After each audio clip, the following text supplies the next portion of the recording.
안녕하세요. 네, 됐나요? 됐어요? 네. 안녕하세요. 저는 임미영이고요.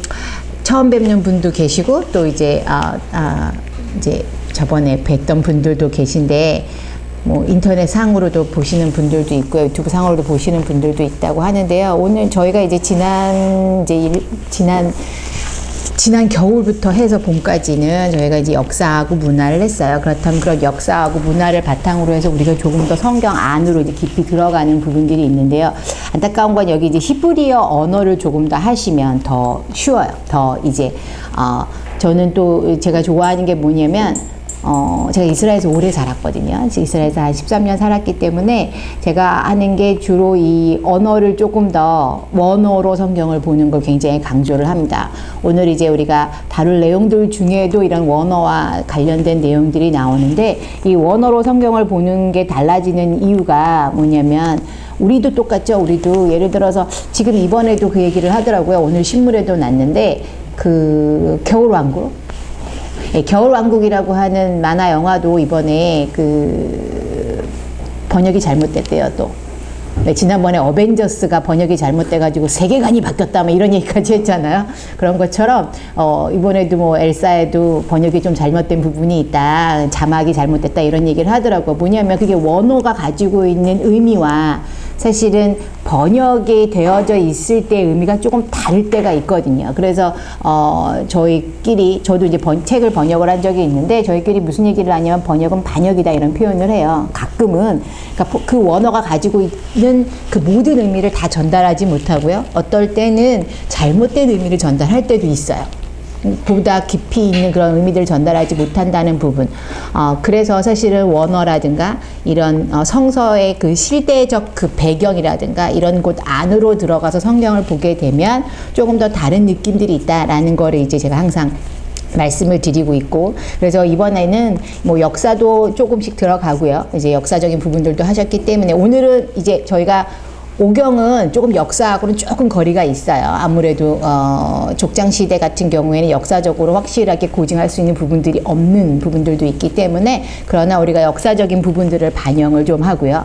그 다음에 또 문화적인 부분들도 반영을 하고요. 저희가 수업 시간에 많이 다뤘던 지난 때도 계속 다뤘던 내용들하고, 그리고 또 히브리어 원어적인 부분들을 조금 다룰 거예요. 그러다 보면 다 자연스럽게 저희가 아마 고대 근동의 전반적인 어떤 배경들, 그런 땅이라든가 혹은 신화라든가 이제 이런 부분들이 굉장히 많이 등장을 할 겁니다. 특히 오경은 저희가 이번에는 오경만 이제 8주 동안 할 건데 많이는 못해요, 사실. 근데 원래 이제 하려면 창세기만 한 학기 다 해야 되고요. 그죠? 그다음에 출애굽기도 한 학기만 다 해야 되는데, 중요하게 만약에 여러분이 이런 고대 근동의 역사나 문화나 언어적인 배경을 갖고 있다면 조금 더 성경을 읽히는 데 있어서 해결이 되는 부분들, 조금 이렇게 간지러웠던 부분들을 긁어준다라고 생각을 하시면 될 것 같아요. 제가 이제 항상 하는 일들이 제가 좋아하는 게 그거고요. 제가 이제 주로 제 전공이 모르시는 분들을 위해서 저 고고학이거든요. 예, 고고학이다 보니까 고고학으로 성경을 어떻게 공부를 하냐, 뭐 신학을 어떻게 하냐 이렇게 물어보시는 분들이 있어요. 성서를 어떻게 연구를 하냐.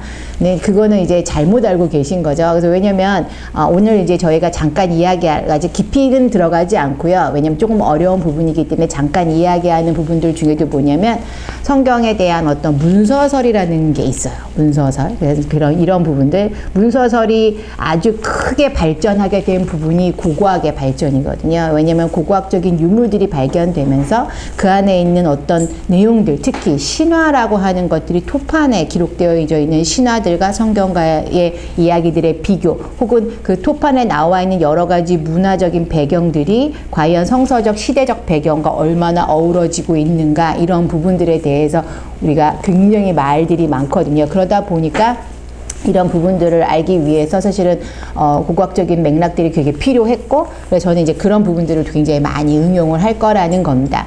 그래서 조금 어려운 부분이 있으시면 제가 제일 좋아하는 건 질문하는 거에 또 사람 많지도 않고요. 저희가 인원이 많지 않기 때문에 저는 이렇게 물어보고 대답하고 이걸 되게 좋아하거든요. 제가 또 모르면 또 모른다고 그러는 스타일이에요.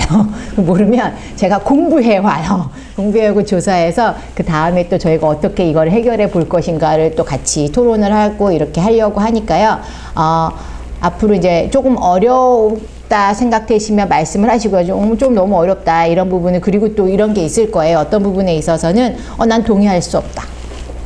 동의할 수 없는 부분도 있어요. 특히 이제 목사님들 같은 경우에는 뭐 공부하신 것뿐만 아니라 내가 해석하는, 왜냐하면 이제 설교를 하시다 보면 또 성경을 읽고 이러면서 해석을 하시는 부분들이 있는데 그 부분들이 조금 나는 좀 다르게 해석하고 싶다. 예를 들어 이번에 제가 조금 저희 이 학교에서 그 안양대에서 이제 박사과정 하시는 목사님이 굉장히 독특한 의견을 냈어요. 근데 박사과정이시다 보니까 이제 학위를 하시는 분이니까, 근데 굉장히 조직신학적으로는, 그러니까 이게 우리가 알고 있는 조직신학에서 얘기하는 거가 항상 정답으로 알고 있었던 거를 비트셨는데 괜찮은 거야, 아이디어가. 이거는 조직신학에 대항할 수 있을 만큼 아주 작은 거지만 이렇게 비틀었어요. 근데 그런 거 되게 전 좋아해요. 왜냐면 그런 것들이 이제 원어적인 의미에서 우리가 꼭 굳이 성경이 또 이제 우리 성경에 또 잘못된 부분들이 뭐냐면 우리가 이제 성경이 번역이 됐다 보니까 영어의 어부냐 어포스트로피 s냐 이거 가지고도 싸워요. 말을 번역을 이거를 의로 번역해야 되냐 누구 애로 번역해야 되냐. 의와 애가 다르다라고 그러죠. 의는 어디에 소속감을 갖고 있고 애는 어디에 이렇게 안에 들어가 있고 약간 이런 의미가 다르대요, 한국말로도. 그러니까 이런 것들 가지고 맨날 싸우거든요.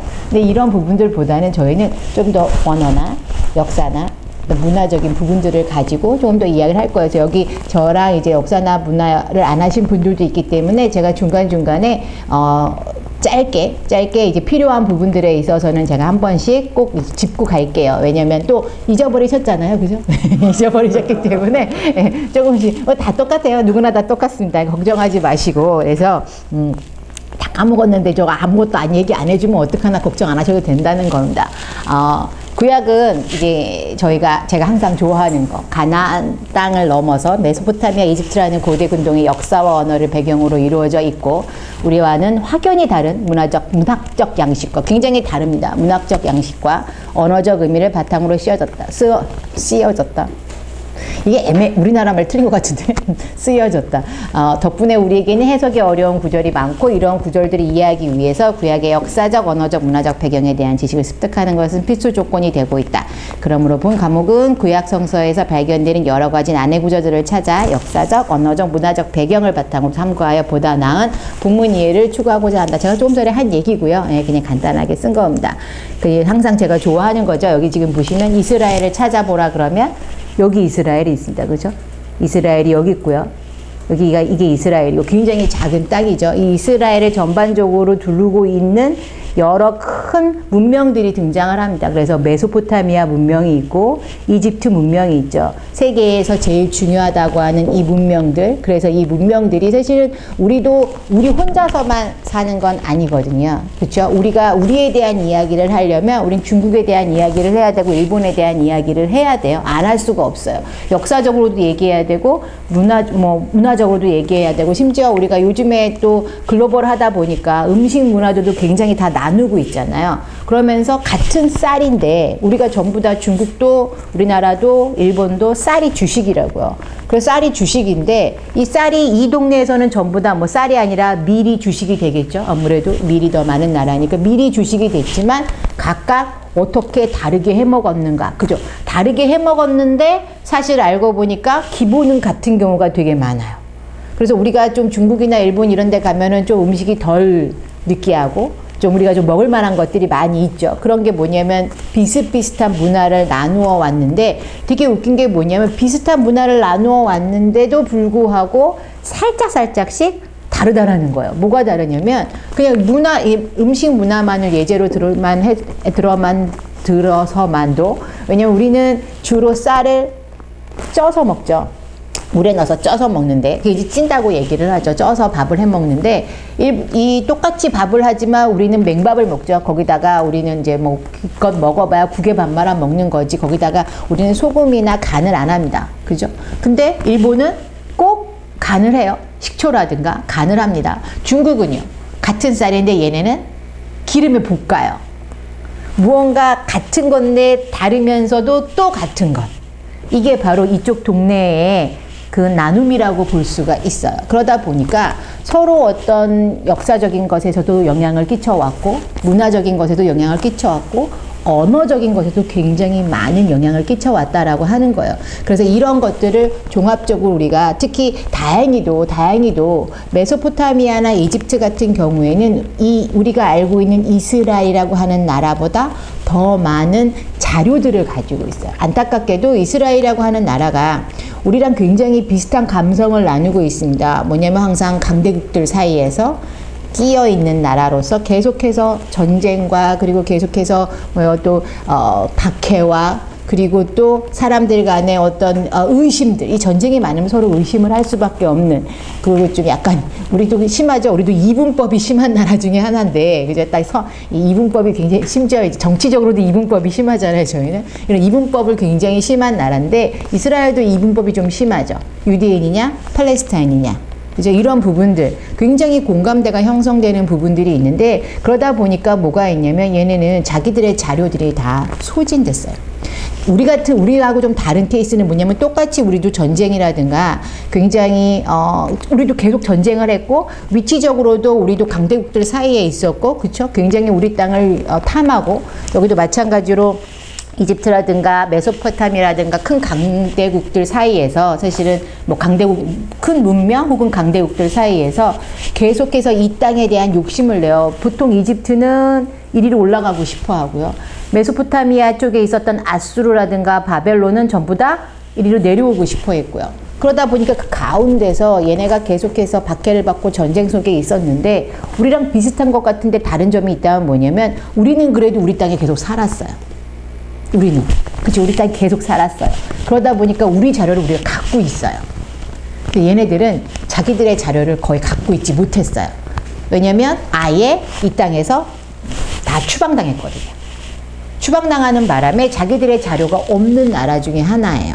더 웃긴 건 뭐냐면 우리가 보통 이스라엘이라고 하는 나라가 여기 있다면, 우리가 성경 안에서 이스라엘 주변 가나안 땅 사람들에 대한 이야기를 굉장히 많이 하죠. 가나안 땅 사람들 중에 시돈이라고 하는 동네와 여기 해변가에 있는 시돈과 두로는 저희가 피니키아 혹은 페니키아 혹은 이제 영어로는 피니시아, 굉장히 다르게 발음을 하지만 우리 성경에는 베니게라고 불렸던 사람들. 그 다음에 이쪽 동네에서 또 이 위쪽에 다메섹을 중심으로 해서는 아람국 다메섹이라고 하는 아람국이 있고, 그 다음에 요 아래쪽에 가시면 암몬, 그 다음에 요 옆으로 사해 옆으로 가시면 모압, 그죠? 아래가로 가면 에돔. 이쪽 친구들은요, 얘네들이 돌아왔다는 얘기 들어보신 적 있어요? 이 친구들이 다시 나라를 세웠다는 얘기 들어보신 적 없어요? 있어요? 없어요. 얘네들은요, 더 자료가 없어요. 오히려 이 모압이나 에돔이나 암몬은요, 더 자료가 없어서 어느 자료에 의존하냐면 성경의 자료에 의존해요. 성경도 별로 많은 게 아닌데, 그죠? 성경도 별로 많은 게 아닌데, 거기다가 무슨 문제까지 생겼냐면, 고고학적으로도 문제가 생겼어요. 차라리 고고학적으로 무언가 발견되면 참 좋은데, 잘 아시는 것처럼 IS 같은 경우가 사실 이쪽 동네잖아요. IS가 이쪽 동네를 이제 근거지로 한다고 했을 때, 그 친구들이 이상하게, 그러면 IS 무슬림인들이잖아. 그러면 어느 종교를 제일 박해할 거라고 생각하세요? 무슬림이니까. 기독교? 그죠? 기독교를 박해할 것 같다 이렇게 생각을 하시는데, 그냥 다 박해해요. 기독교, 유대교, 불교도 박해해요. 그냥 무슬림만 인정을 하는 거예요. 그래서 심지어 뭐까지 박해를 하냐면, 고대 이 동네에 남아있던, 특히 메소포타미아 동네에는 뭐가 있죠? 잘 아시는 것처럼 메소포타미아에는 예전에 바빌론의 신화에 등장하는 마루둑이라든가, 그죠? 마루둑이라고 하는 굉장한 신이 있었고, 마루둑이라든가 또 굉장히 다양한 신이 등장합니다. 여러분들이 이제 좀 우리하고는 살짝 잘 모르겠다 싶은 신들이 되게 많아요. 오늘 이제 그 신들이 등장을 할 거예요. 창조 신화와 관련해서 잘 모르는 신들인데, 얘네들이 꽤 유명합니다. 에아라든가 엘릴이라든가 굉장히 유명한 애들이 있는데, 이 친구들이 전부 다 이쪽 동네인데, 얘네들이 만들어 놓은 신상들도 다 깨부십니다. 불교만 깨부시는 게 아니라 그 신상들도 다 깨부셨어요. 왜냐면 무슬림만이 정도라고 인정을 하니까. 그러다 보니까 무슨 일이 벌어졌냐면 이쪽 동네 사람들이 여기에 더 이쪽 동네는 죄송해요. 이쪽 동네가 다 어디까지 몰려왔냐면 여기까지 다 몰려왔다고요. 얘네들이 어디까지 몰려갔냐면 이집트까지 몰려갔어요. 이집트도 제가 지난 학기 때도 얘기했는데 이집트마저도 이집트에 살고 있는 사람들이 고대 이집트 사람들이 아니에요. 이집트는 계속 이집트였던 것처럼 보였지만 사실은 고대 이집트 사람들이 아니니까 자기네가 남긴 것에 대해 자기가 살고 있는 땅에 있는 것들에 대한 관심이 전혀 없어요. 전혀 없어요. 그래서 그냥 다 버려져 있었어요. 이 버려져 있던 것에 대한 관심이 언제부터 생긴 거냐면 1800년대 초반이에요. 얼마 안 됐어요. 그죠? 200년 정도밖에 안 됐어요. 이제 처음으로 정말 관심을 갖게 된 건 1799년에 누구요? 나폴레옹이 이집트에서 요 끝에서 로제타 스톤이라는 걸 발견하면서 그 로제타 스톤이 상형 문자를 읽게 되는 과정들 속에서 이쪽 동네에 대한 관심이 어마어마하게 많아지면서 드디어 성경이라고 하는 책에 나와 있는 기독교의 정경이라고 알려져 있던 이 성경에 나와 있는 내용들과 매치되는 역사적 사건들이 발견이 되기 시작을 하고, 그리고 또 성경의 배경이 되고 있는 이쪽 동네, 이집트라든가 메소포타미아 동네에서 토판들이 발견이 되고 그 토판들 안에서 성경과 유사한 문체들도 발견되고 성경과 유사한 어떤 이야기들도 발견되고 이러면서 성경의 배경의 땅들이 관심을 갖기 시작한 거예요. 200년밖에 안 됐다고 보시면 돼요. 굉장히 짧은 시간 동안에 그런데 어마어마하게 발전을 합니다.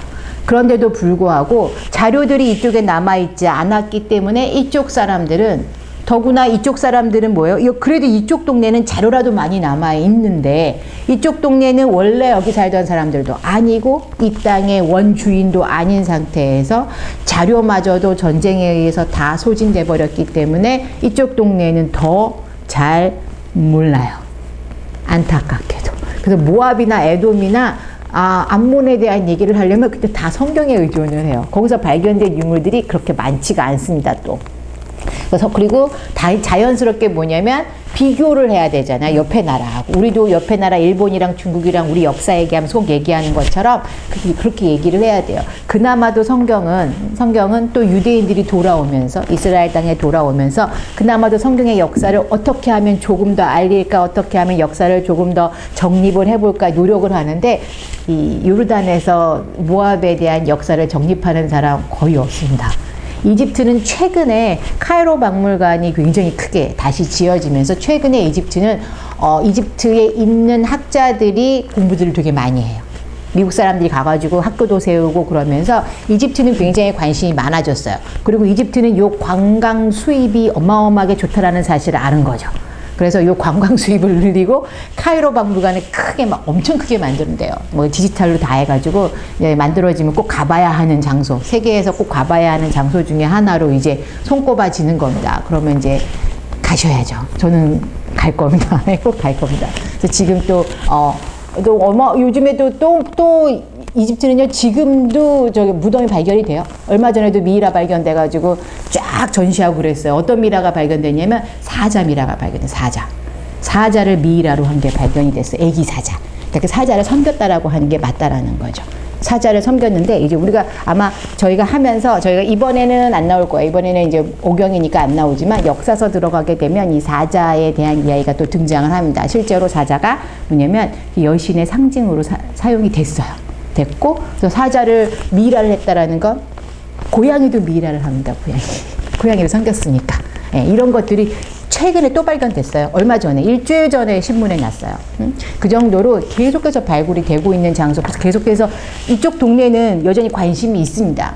그런데 이쪽 동네는 지금 관심이 별로 없는 동네 중에 하나예요. 그러나 얘네들이 이 1800년대 이후에 발견된 많은 문서 덕분에 우리가 성경을 조금 더 구체적으로 그러니까 뭐냐면 지금까지 맹목적으로 믿었던 것과는 조금 다르게 분석하고 해석하는 이런 단계들이 이제부터 시작이 되는 겁니다. 그래서 여러분들이 이제 교재를 제가 드렸는데, 뭐 교재는 지금 보시면 아마 그때그때마다 필요한 부분들만 복사를 해서 드릴 것 같아요. 왜냐면 이 책이 제가 이 책을 사용을 하는데 너무 두꺼워요. 그죠? 들고 다니기 저도 참 힘들어요. 이거는 두껍기도 하고 성경 난제 주석인데요. 이제 신약까지 있어요. 이게 신약까지 있어서 혹시 관심이 있으신 분들은 이 책이 원래 구약하고 신약하고 따로 떨어져 있었는데 이제 붙여서 나오더라고요. 붙여서 나와서 조금 보수적이에요.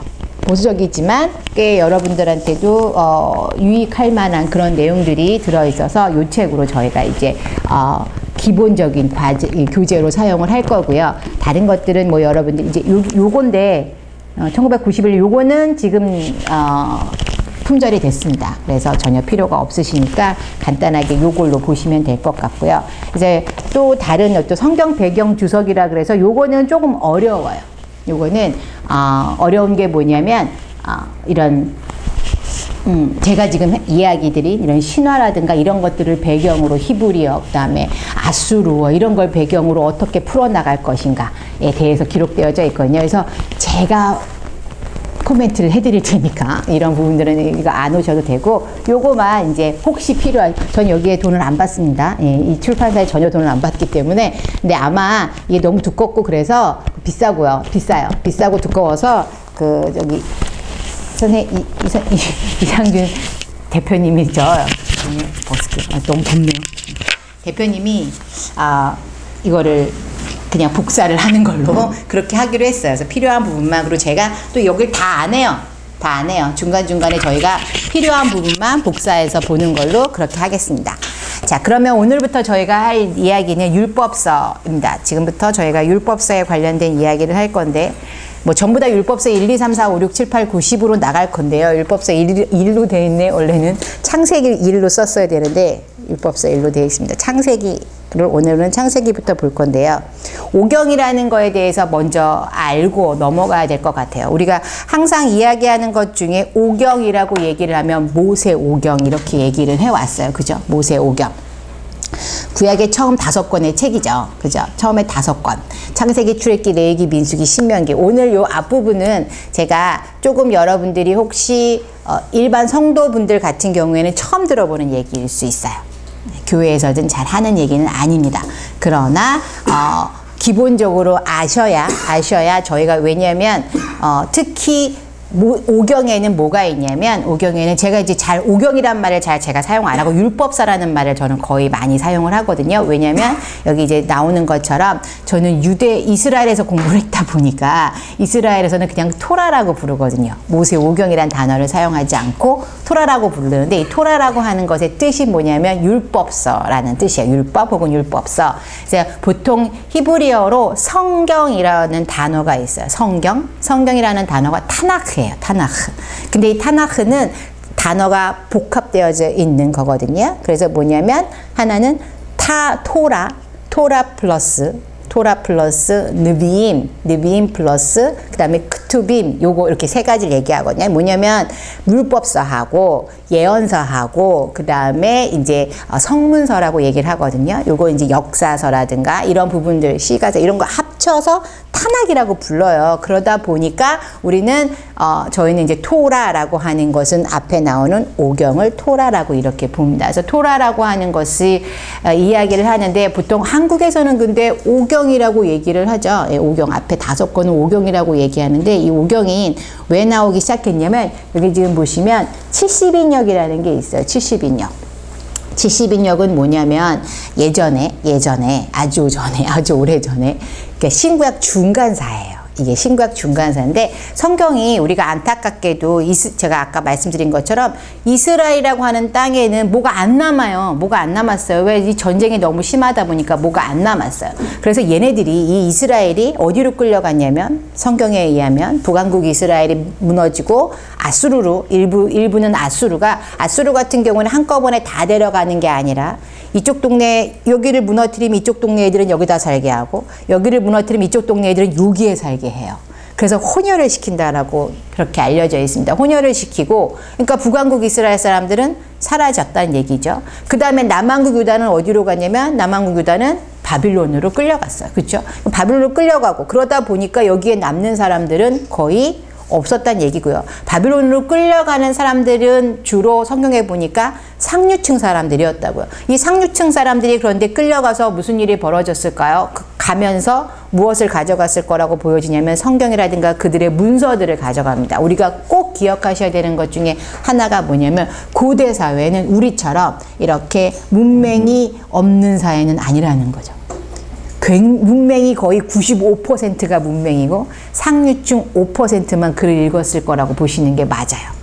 우리나라도 마찬가지죠. 우리나라도 심지어 조선시대 때 오죽 임금님이 답답했으면, 그죠? 임금님이 답답했으면, 왜냐면 임금님이 전염병이 도니까, 제발 그 물을 먹지 마라, 뭐 이런 벽보를 붙였대요. 벽보를 붙였대요. 근데 사람들이 벽보를 붙이면 뭐 하냐고요. 글을 읽어야지 전염병이 돈다는 걸 알 거 아니에요. 한자로 누가 농경사회에서 그 어려운 한자를 공부하나요? 양반들만 안 먹고 글을 읽는 사람들만 안 먹고 글 안 읽는 일반인들은 그냥 모른 거예요. 전염병이 더 도른 거예요. 그러니까 임금님이 보시고 답답했다 그러죠. 그게 이제 세종대왕인 거죠. 답답해서 정말 평민들도 읽을 수 있는 글자, 그죠? 뭐 이런 이야기들이 이제 야사들에 등장을 합니다. 왜냐면 평민들은, 일반인들은 글을 읽지 못하기 때문에 아무리 뭘 붙여놔도 애들이 모르는 거예요. 무슨 일이 벌어지는지도 몰라요. 그러니까 걔네들을 알리기 위해서 그래서 글자를 만들었다. 그래서 한글은 쉽죠. 이런 평범한 사람들이 읽게 하기 위해서 한글은 쉬워요. 그럼에도 불구하고 꽤 오랫동안 우리나라도 문맹이 70%였어요. 우리나라 아직도 문맹이에요. 글을 못 읽는 애들이 지금도 있대요. 이렇게 쉬운 한글도. 근데 고대 사회는 어땠을까요? 365일 일하는 농경사회는 다 문맹이라고 보시면 돼요. 정말 글을 읽는 사람은 상위 5%. 그러니까 글 읽는 사람들이 책을 가져가지 글 안 읽던 사람들이 책을 가져갔을 리는 없잖아요. 그러니까 글 읽는 사람들이 끌려갔으니 가져가면서 어떻게 됐을까요? 중간에 사라졌다라는 거죠. 사라졌어요. 뭐 이제 야사에 의하면 그 바빌론으로 끌려가던 사람들의 그 수레에 뭐가 있었냐면 양피지들 이렇게 두루마리들이 있었대요. 그래서 보니까 이 상류층 사회의 이 사람들은 주머니에 손 집어넣고 막 그냥 걸어가더라는 거예요. 얘네들은 또 옷이 어떻다고요? 원래 양반들은 어때요? 양반은 두루마리까지 다 입잖아요. 그러니까 굉장히 활동하기에 불편한 옷을 입고 다녀요. 그런데 종들은 굉장히 편한 옷을 입고 다니죠. 저희가 이제 문화 시간에도 했는데 저 상류층 사람들은 주로 긴 팔에 긴 치마 입고 다닙니다. 그런데 이제 이 평민들은 짧은 바지 입고 조금 더 편한 옷을 입죠. 근데 긴 치마 입고 막 훌러덩 이렇게 저처럼 이렇게 다 내려가지고 이러고서는 포로 주제에 이러고 다닌다고 생각을 해보세요. 꼴보기 싫었을 거 아니에요. 그죠? 그러니까 얘네들이 어떻게 했냐면 그 양피지를 다 잘랐대요. 군인들도 글을 못 읽었기 때문에 그게 글이었으리라고 몰랐다라고 생각을 해요.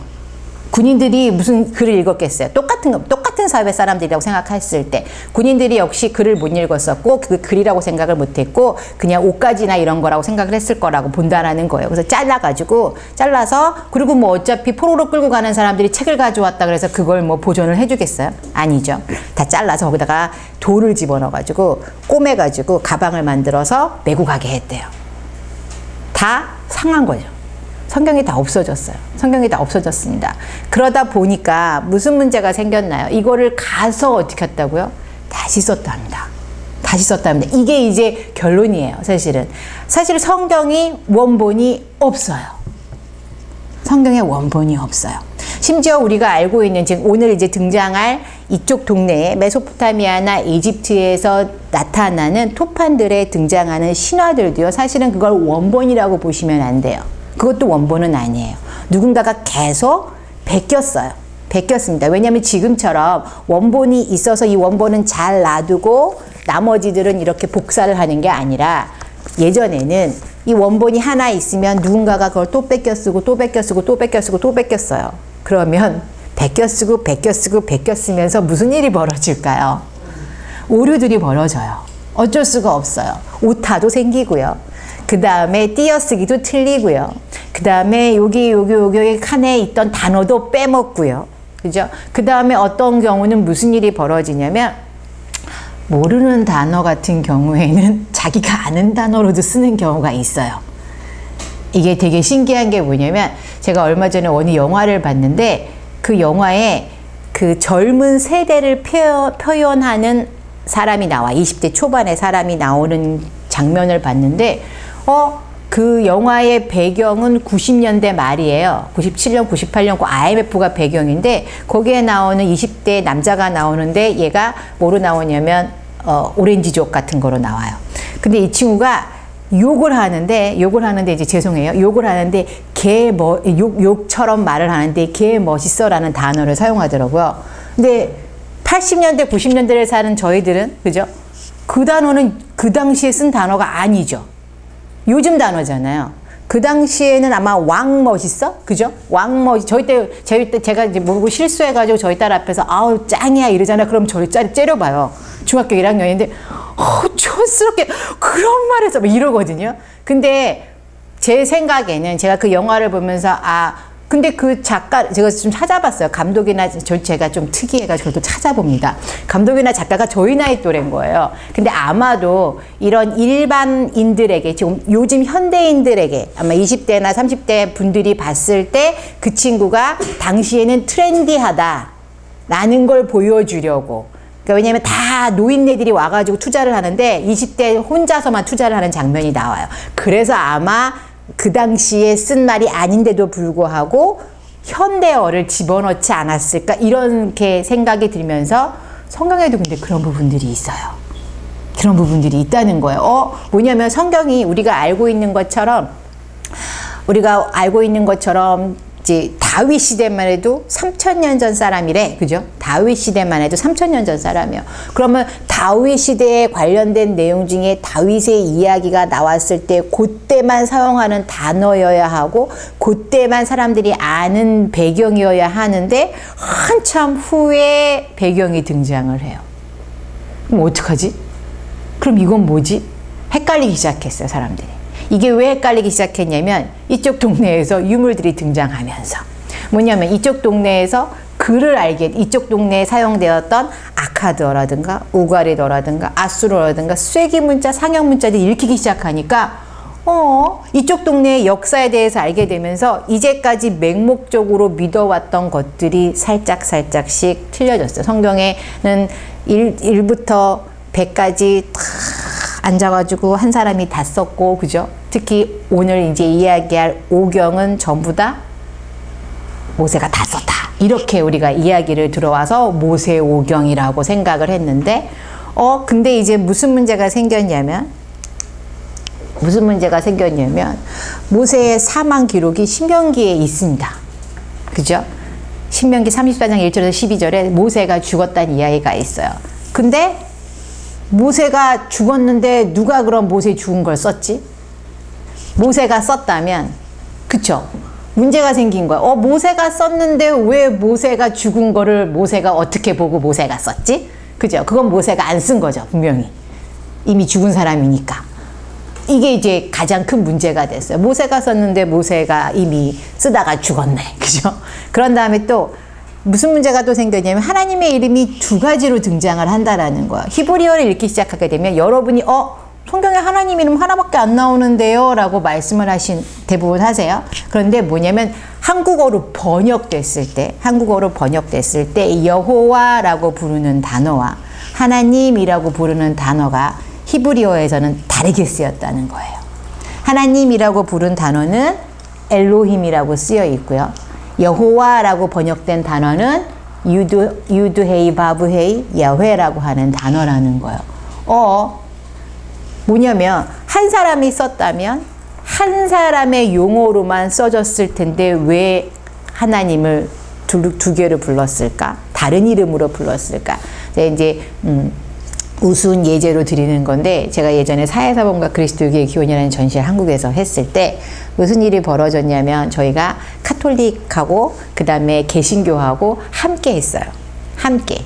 왜냐하면 사회사본이라고 하는 게 신구약 중간사고, 또 우리들은 또 개신교에서는 사회사본의 중요성에 대해서 잘 모르는데 오히려 카톨릭에서는 굉장히 중요합니다. 특히 이 위경이라든가 외경, 우리는 성경에 포함하지 않는 위경이나 외경들이 발견이 됐고 해서 굉장히 이 카톨릭에서는 굉장히 중요한 중요한 그 역사적인 사건이 사회사본의 발견이거든요. 그러다 보니까 이 사람들 같이 하기로 했어요. 같이 하기로 해서 또 초대교회들이 카톨릭적이잖아요. 그래서 같이 이제 행사를 하게 됐는데 무슨 문제가 생겼냐면 저희 같은 종교지만 저희 뭐라 해야 돼요? 두 종파라고 얘기해야 되나요? 두 부류라고 얘기해야 되나요? 단어가 다른 거예요. 단어가 달라요. 저희는 하나님이라고 사용하지만 카톨릭은 하느님이라고 사용을 하고요. 저희는 마테라고 사용하지만 카톨릭은 마테오라고 사용을 하죠. 그래서 이걸 어떻게 해야 돼요? 이 전시회에는 큰 패널들이 붙죠. 그 패널들에 하나님이라고 써야 해요. 저는 개신교 목사니까 당연히 아무렇지 않게 하나님이라고 썼는데 카톨릭 분들이 가 됐어요. 그래서 다 뜯고 다시 했어요. 하느님 / 하나님.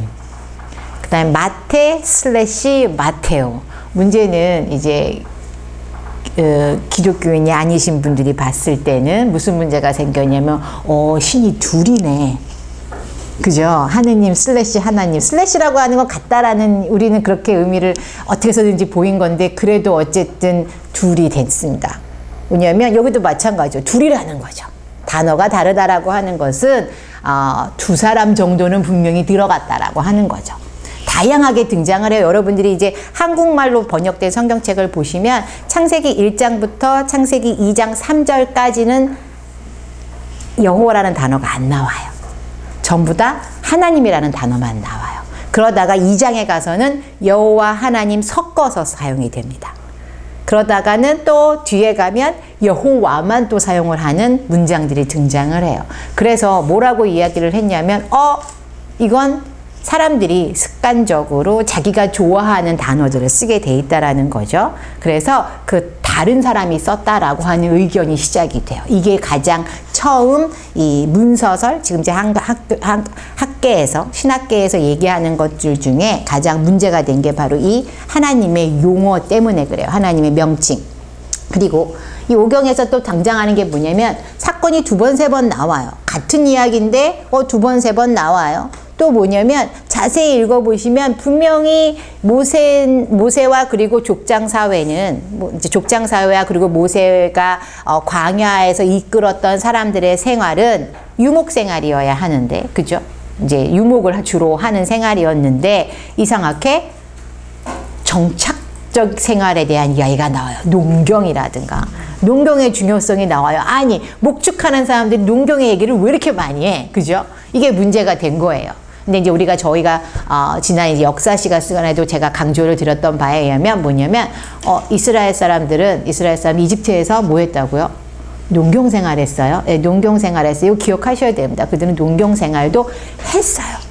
농경 생활이 기본적으로 가지고 있는 사람들이라는 사실은 잊으시면 안 됩니다.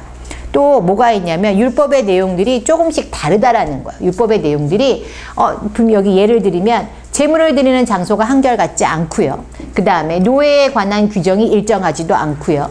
출애굽기에는 종을 사면할 때는 값없이 하라고 했는데 신명기에는 빈손으로 가게 하지 말고 곡식과 포도주를 주어 가게 하라 그랬어요. 다르죠.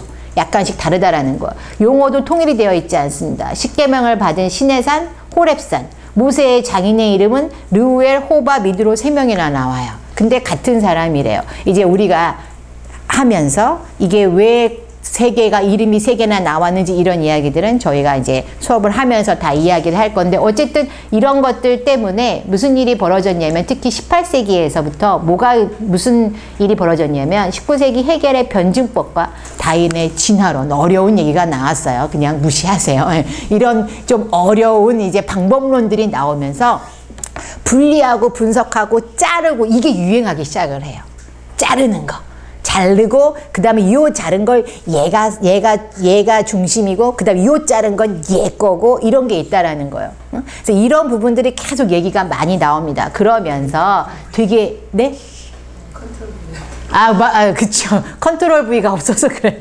예, 컨트롤, CTRL 해가지고 이렇게 다 복사를 하면 되는데, 그게 그 당시엔 없었기 때문에, 예, 쓰는 사람마다 또 말하는 사람마다 달랐다라는 거죠. 그래서 이 거대한 문서설이라는 게 나옵니다. 무지하게 어렵죠. 예, 이 문서설의 제가 이거는 아마, 김영진 교수님. 연세대 김영진 교수님이 해놓은 거를 갖다가 제가 조금 이렇게 편집을 한 내용인데, 여기 지금 보시면, 저렇게 솔직하게 얘기해. 제 거 아니면 제 거 아니라고 얘기해요. 이게, 왜냐면 지금 방송에 나갔는데 누가 또 이러죠. 그거 내가 쓴 건데 이럴까봐 무서워가지고 안 되겠어요. 요즘엔 무섭습니다. 예, 그래서, 김영진 교수님 거랑 뭐 누구가 쓴 거랑 이렇게 제가 좀 편집을 한 것 같아요. 근데 보시면 이제 수업 시간에는 굳이 이렇게까지 얘기 안 해도 되는데, 제가 한 것처럼 이렇게 해도 되는데, 방송으로 나가면 이게 문제가 돼요. 예. 근데 여기 지금 이제 뭐 굉장히 어려운 말이 있는데, 다 어려운 말 다 빼고요. 유명한 사람 하나만 기억해 주시면 누구냐면 벨하우젠이라는 사람이 제일 유명한 사람이고요. 이 벨하우젠이라고 처음에 이 이야기를 엘로힘이냐 야훼냐 이야기를 한 사람은 사실은 의사예요. 프랑스 의사고요. 이 사람이 성경을 읽다가 보니까 이상하네. 왜 이름이 두 개가 나오지? 이래서 이것에 대해서 얘기를 좀 하자 그래서 등장한 게 뭐냐면 바로 이 벨하우젠이라고 하는 사람이 그의 이제 스승님의 이야기를 그대로 받아들이면서 이 사람이 아까 말씀드린 것처럼 헤겔의 변증법과 그 다음에 다윈의 진화론을 근거로 해서 역사 비평이라는 것을 함께 해가지고 뭘 만드냐면 JEDP라는 걸 만들어요. JEDP. 어렵게 이제 나오는데 뭐냐면 간단하게 제가 줄여놓은 건 뭐냐면 제2문서 같은 경우에는 제2가 여호와를 표기한다라는 거예요. 여호와를 주로 사용하는 문헌. 근데 이 제2가 뭐냐면 제2가 이거 가져올게요. 왜 제2냐라고 많이 물어보세요. 왜냐면 여러분들이 우리가 알고 있는 것 중에 하나님의 이름을 히브리어로 야훼, 그죠? 야훼라고 얘기하는데 히브리어는 유드헤이 바브헤이라고 씁니다. 유드헤이 바브헤이. 저희는 이스라엘에서 자세히 보시면 제가 야훼를 전부 다 어떻게 해놨냐면 영어로 이렇게 해놨죠. 이렇게 해놨거든요. 이렇게 해놓은 이유가 있어요. 뭐냐면 이 이름은 함부로 써서도 안 되고 함부로 불러서도 안 됩니다. 이스라엘에서는. 그 제가 예전에 사회사본에서는 이렇게 표시해놨어요. 하나, 둘, 셋, 넷, 끝. 이제 볼드모트예요.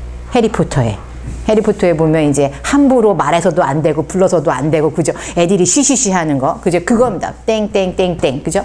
이게 하나님의 이름인데 이 하나님의 이름이 이게 헬라어로 번역이 되면서 요게 히브리어에서는 유드라 그래서 이 발음 비슷한 이것과 함께 함켜져서 야가 됐는데 얘 발음이 얘가 없어요. 헬라어에서는 얘가 뭐냐면 이거예요. 헬라어에서는 근데 얘를 읽진 않죠. 읽지 않아요. 근데 이게 헬라어에서 영어로 가면서 얘가 어떻게 되냐면 제이라고 하는 발음으로 읽히죠. 그러면서 얘가 영어로는 제호바가 됐죠. 그죠? 이 제호바가 우리한테는 다시 돌아와서 우리는 또 복합적이에요. 우린 복합적인 게 뭐냐면 우리는 또 이걸 제이라고 우리는 또 이걸 또 제이가 아니라 우린 이 발음이 있는 거야. 우리는 발음이 있는 거예요. 그래서 얘 제이 아니야 우리는. 그죠? 그래서 얘하고 더 비슷한 발음으로 읽습니다. 그래서 우리는 여호와라고 읽습니다. 그죠? 이게 같은 거예요. 요게 한때는 V로 읽어야 된다 이렇게 알려졌었어요. 이게 근데 그래서 와우다 말이 많아요. 근데 지금은 얘가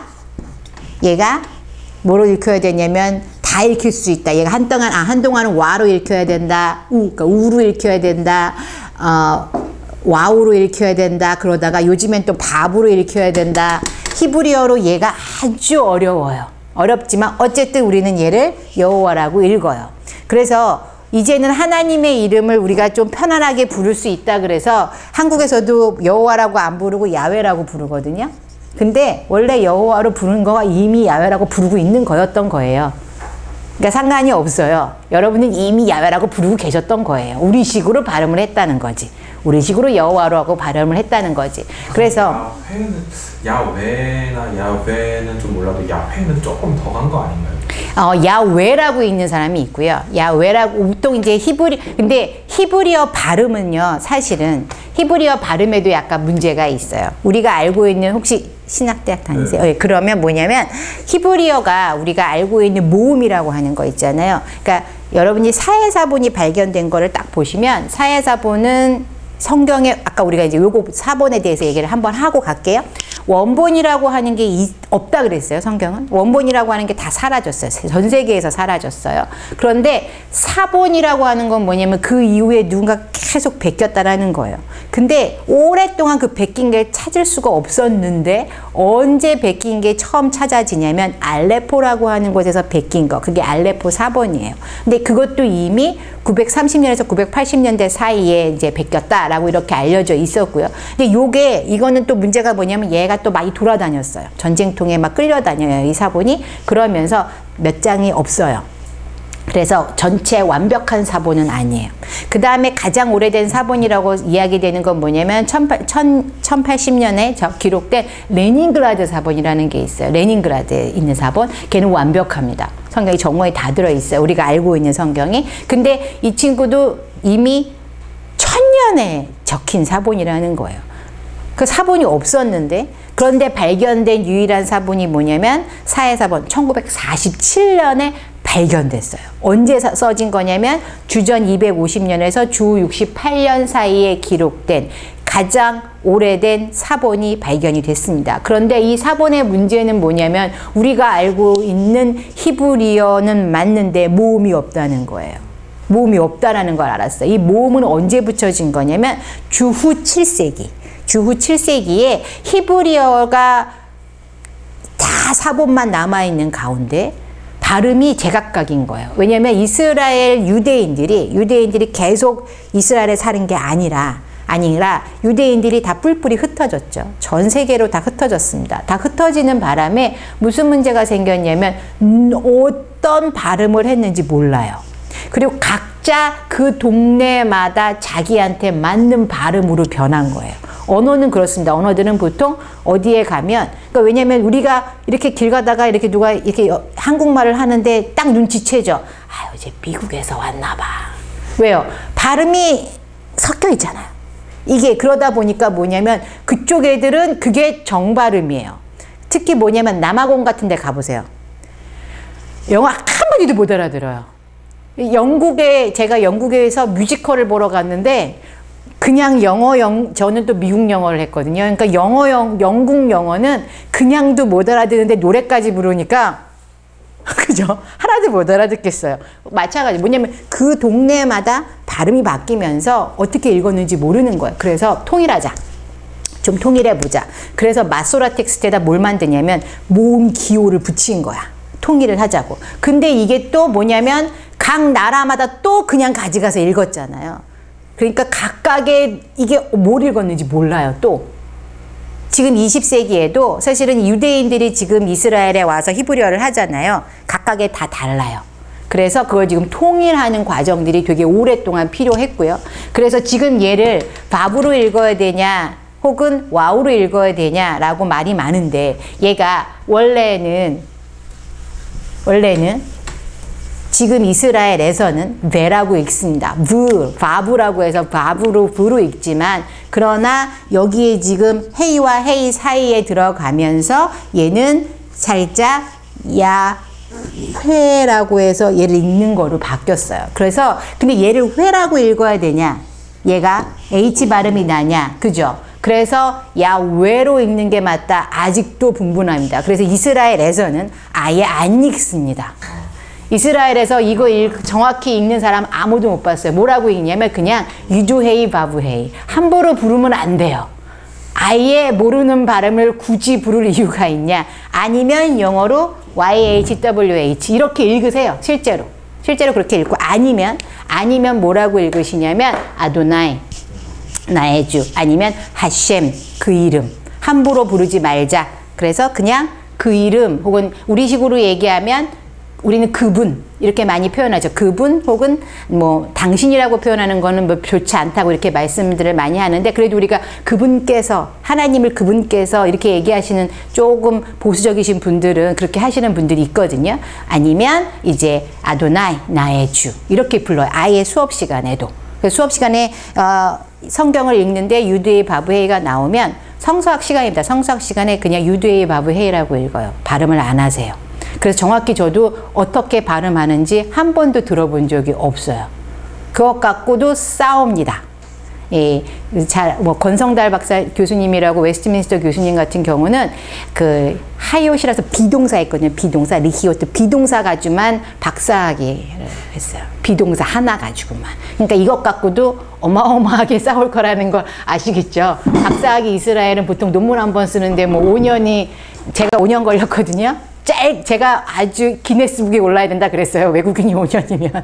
그죠? 그 정도로, 근데 오랫동안 하셨던 거예요. 그 비동사 하나 갖고도. 그렇게 해요. 그러니까 뭐, 이 발음이 어떤 거냐에 대해서는 아직도 분분합니다. 어쨌든, 이 제2, 그래서 주로 여호와, 우리는 여호와라고 할게요. 여호와라고 하는 단어를 주로 사용한 것을 제2문서라고 부르자라고 얘기를 합니다. 그 다음에 아까 얘기했던 우리가 요 시대라든가 그러면 여호와의 이름을 우리는 어떻게 부를 것인가, 요거는요 저희가 출애굽기 시작하면서 할 거예요. 어차피 이제 1장과 2장에도 여호와, 야훼, 엘로힘 계속 나오지만 우리가 출애굽기 가면 또 이제 확실하게 나의 이름은 무엇이다, 그죠? 야훼다라고 얘기를 했다라고 하는 부분이 등장하기 때문에 그 부분에 대해서는 우리가 뒤에 가서 조금 더 자세히 제가 이야기를 할게요. 특히 뭐 이스라엘에서는 그런, 정말 그러면 하나님의 이름이 기록된 예제가 있었는가? 성경 말고.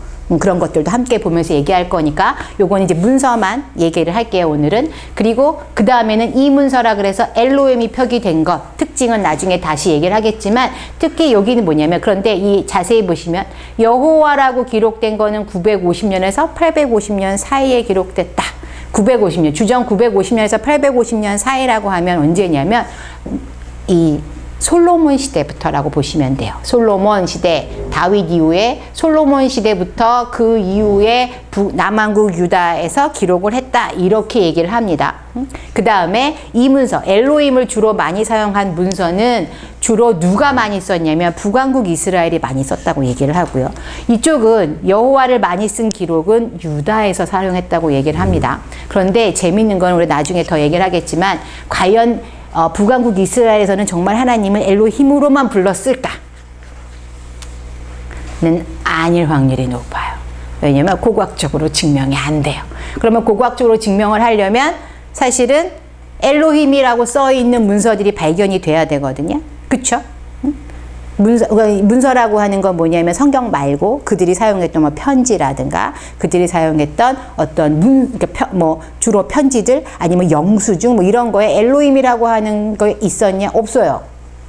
없어요. 발견된 예제가 없어요. 성경 외에는. 그러면 엘로힘이라고 썼을까? 네, 그건 이제 문제가 됩니다. 문제가 되고 있고요. 어쨌든 얘는 북왕국 이스라엘에서 주로 사용이 됐다라고 합니다. 그래서 얘가 기록된 연대는 주로 850년에서 750년에 기록이 됐을 거다. 그들이 북왕국 이스라엘이 멸망하기 이전에 기록을 했을 거다라고 얘기를 합니다. 이거는 문서서를 이야기하는 사람들이 나눈 거예요. 이걸 정답이라고 보시면 안 돼요.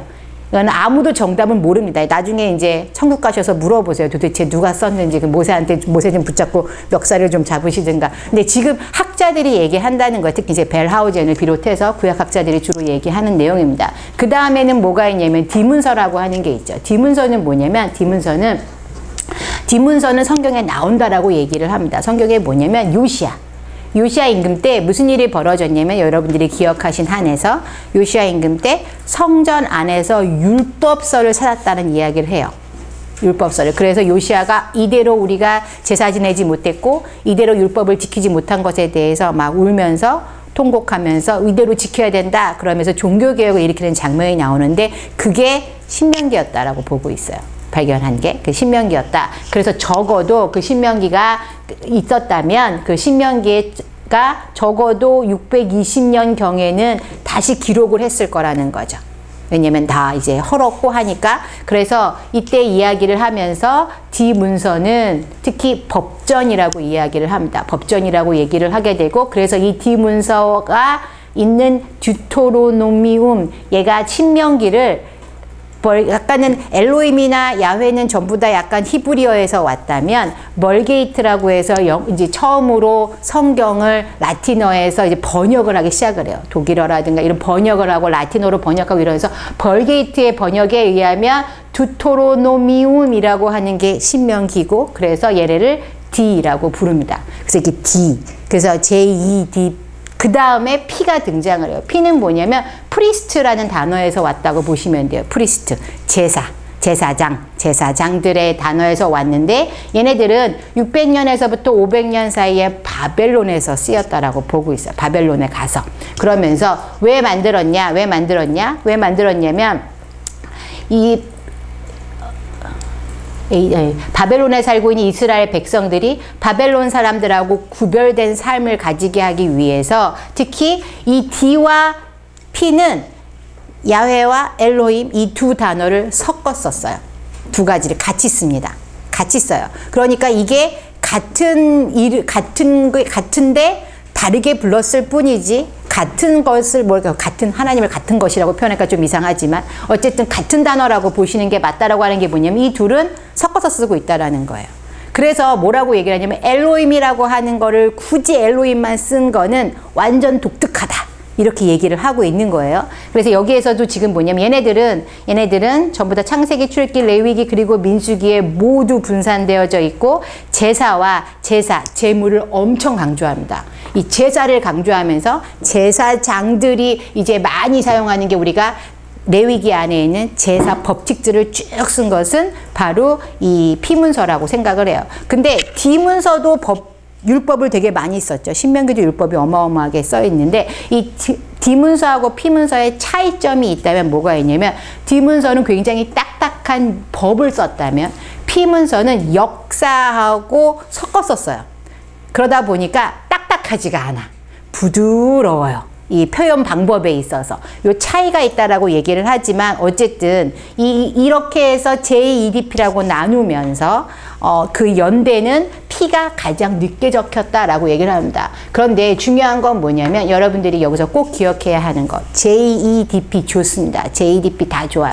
나누는 거 다 좋습니다. 그러나 기본적으로 원본이 있었다라고 하는 건 인정을 하고 있다는 거예요. JEDP도 기본적으로 그들이 J가 됐든 J라고 하는 야훼 문서가 됐든 어쨌든 그들이 그것을 갖고 있었기 때문에 그 다음에 P 같은 경우는 나중에 편집이 가능했다라고 하는 겁니다. 이걸 부정을 할 수는 없는 이유 중에 하나가 뭐냐면, 아까 말씀드린 것처럼 이상하게 반복된다라든가 다른 건 다 빼더라도 후대에만 알 수 있는 단어들이 갑자기 이 고대에 등장을 하면 애매하죠. 가장 문제가 되는 게 뭐냐면, 창세기에 누가 등장하냐면 블레셋 사람들이 등장을 해요. 블레셋 사람들이 창세기에 등장을 해요. 근데 블레셋 사람들은 역사적으로 창세기 시대 때는 가나안 땅에 산 적이 없어요. 이게 문제가 된 거예요. 가장 큰 문제.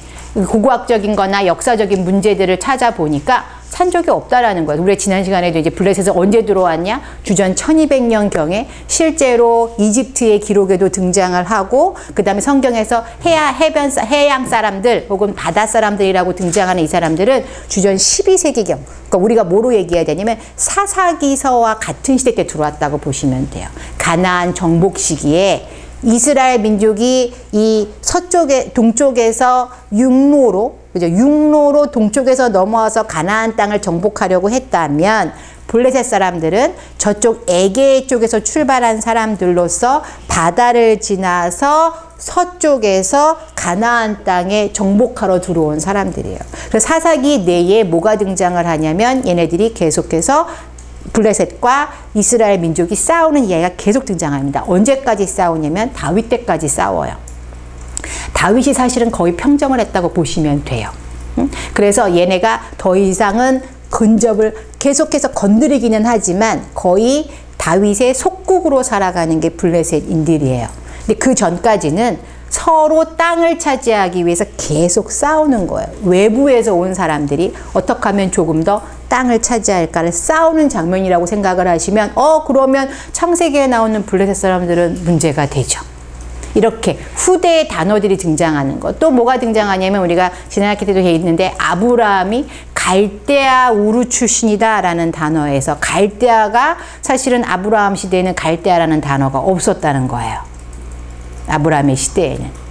그래서 이런 부분들이 조금 문제가 되지만 그러나 또 우리가 기억해야 하는 건 뭐가 있냐면 그러나 그 당시가 아니면 창세기, 출애굽기, 레위기, 모세 오경에 쓰였다고 하는 그 오경의 시대가 아니면 절대 후대에는 모를 이야기들이 적혀 있다는 거예요. 그거는 뭘까요? 그거는 고대에 이미 적혀 있다는 얘기가 되죠. 그렇기 때문에 헷갈리기 시작한 거예요. 이거를 전부 다 자르는 게 가능하냐는 거죠. 자르는 게 가능하기가 힘들어요. 오류들이 이제 발견이 됩니다. 오류들이 이제 여러분들이 쭉 보시면 이걸 일일이 다 하기에는 사실은 우리는 창조로 가야 되기 때문에 성경으로 들어가야 되기 때문에 우리들은 지금 여러분들도 잘 많이 들어보셨고 뭔가 이 말이 좀 덜 되자 그죠? 무슨 문제들이 생겼다라고 하는 게 이제 느껴지실 것 같은데 특히 뭐냐면 굳이 우리가 이걸 다 나누는 게 꼭 나누어야 하냐는 거죠. 고대 사람들이 굳이 나누기 위해서 썼냐는 거죠. 그건 우선 빼고 시작을 해야 된다는 거고요. 누구나 벨하우젠처럼 그 벨하우젠은 과연 고대에 그때 거기 살았냐고요. 그 사람 거기 안 살았거든요. 그래서 과연 그들이 그 문체라든가 이런 것들이 다른 것에 대해서 과연 그가 얼마만큼 이해를 했냐는 거예요. 그래서 이런 부분들이 조금은 오류들이 많이 발견이 된다라고 하는 겁니다. 그래서 우리는 적용을 하는데 어떤 적용을 하냐면 제가 좋아하는 부분 중에 김영진 교수님이 이거는 김영진 교수님이 하신 말씀 중에 있는 건데 제가 좋아하는 것 중에는 뭐냐면 오경의 연구는 단지 이스라엘 종교사로 만약에 이대로만 다 받아들인다면 그냥 이스라엘의 종교사를 연구하는 거로 끝나요. 신학적 의미에 대해서는 우리가 고민을 할 수가 없다라는 거예요. 자르다 보면 과연 그 안에 하나님의 말씀이 얼마만큼 들어있고 무엇을 이야기하고 싶으신가에 대해서 우리가 전혀 캐치를 할 수가 없다라는 거예요. 그래서 우리는 굳이 이것에 대해서 어느 정도 물론 후대에 편집된 것에 대해서는 제가 부정을 할 수가 없는 이유 중에 하나가 후대의 단어들이 등장한다든가 후대만이 아는 것들이 등장한다든가 문체가 사실은 우리는 한국말로 다 똑같이 번역이 되어져 있지만 사실 저희가 이제 자세히 보면 문체가 조금씩 틀린 부분들이 있기는 해요. 달라요. 뭐가 다르냐면 제가 이렇게 얘기하는 거 저도 깜짝 놀랐는데요. 제가 이렇게 강의를 하는 거를 방송을 누가 녹음을 해놨는데 제가 잘 사용하는 단어가 있어요. 우습게도 재밌게도. 저는 제 삶이 재밌나 봐요. 그리고 제가 하는 게 이제 비웃고 싶으면 다 우습게도라고 얘기를 하고요. 그 다음에 제가 하는 게 너무 재밌지 않아요? 재밌게도 이 말을 너무 많이 써요. 그래서 이거를 근데 글에도 나타나요. 글에는 근데 재밌게도란 말 쓰면 안 되잖아요. 학문적인 글에는. 그래서 흥미롭게도라고 엄청 많이 나와요, 제가. 그리고 영어에도 그렇게 나와요. 제가 논문을 쓴 거에는 interestingly 이렇게 써 있는 게 되게 많거든요. particularly, 특별히 이런 단어들이 되게 많이 나와요. 그래서 제가 약간 이런 부사 쓰는 걸 좋아하는 것 같아요. 그래서 이런 부분이 뭐냐면 근데 사람마다 그 독특한 문체가 있죠. 그런 문체들이 사실 드러나는 부분들에 있어서는 우리가 편집을 무시할 수는 없다라는 거예요. 왜 무시할 수 없냐? 원본이 없기 때문에. 원본이 사라졌기 때문에 후대에 다시 쓰면서 아까 우리가 이야기했던 것처럼 사본을 베끼다 보면 할 수 있는 여러 가지 오류들도 범할 수가 있고 한 사람이 베낀 게 아니라 또 다른 사람이 베꼈을 때에 그거는 지금 난 이해가 안 가. 없는데? 그래서 다르게 썼는데 그 동네는 지금 없고 다른 동네 그 동네는 이 동네 아니야? 요단강 바로 건너면 여리고 거긴데 그리고 여리고라고 썼는데 여리고에서 여호수아가 정복한 시대가 발견이 안 됐어요. 문제가 되는 거예요. 근데 최근에는 조금 발견이 됐어요. 그래서 이제 조금 문제가 해결이 되기 시작을 했어요. 여리고 같은 경우에는. 어쨌든 이런 부분들이 굉장히 복잡한 게 이제 오경이에요. 다른 성경들은 뭐 조금 더 편하게 다 지나가지만 오경들이 굉장히 복잡할 수밖에 없는 게 모세가 썼다 안 썼다를 가지고만 얘기하니까요. 모세가 썼다 할지라도 저는 모세가 어느 정도 썼다라고 하는 걸 인정을 하고 싶어요. 왜냐면 모세의 그 삶의 배경을 봤을 때 모세는 어디서 자랐어요? 이집트의 왕궁에서 자랐습니다. 이집트의 왕궁에서 그가 공주가 키웠다면 그는 당연히 교육을 받았겠죠. 받습니다. 받아요. 그리고 그는 하나님이 사실은 저는 모세를 이제 우리가 출애굽기 가서 더 자세히 얘기하겠지만 분명히 준비를 시켰다고 저는 생각을 하는 게 뭐냐면 준비를 시킨 장면들이 뭐냐면 거기에 살았기 때문에 이집트 안에 살았기 때문에 이집트가 무엇을 무서워하고 무엇을 두려워하는지 압니다. 그래서 10가지의 재앙이 그들이 무서워하는 것들을 할 수 있어요. 왜냐면 거기에 나오는 10가지 재앙이 이집트에게는 위험 요소들이에요. 그냥 한 게 아니고요. 실제로 일어나는 자연 현상들 중에 것들을 사용을 하세요. 근데 그런 것들이 이집트에게는 항상 두려움의 대상이 되어지는 것들을 이용을 하세요. 어떻게 해요? 모세는 알거든요. 거기서 자랐으니까.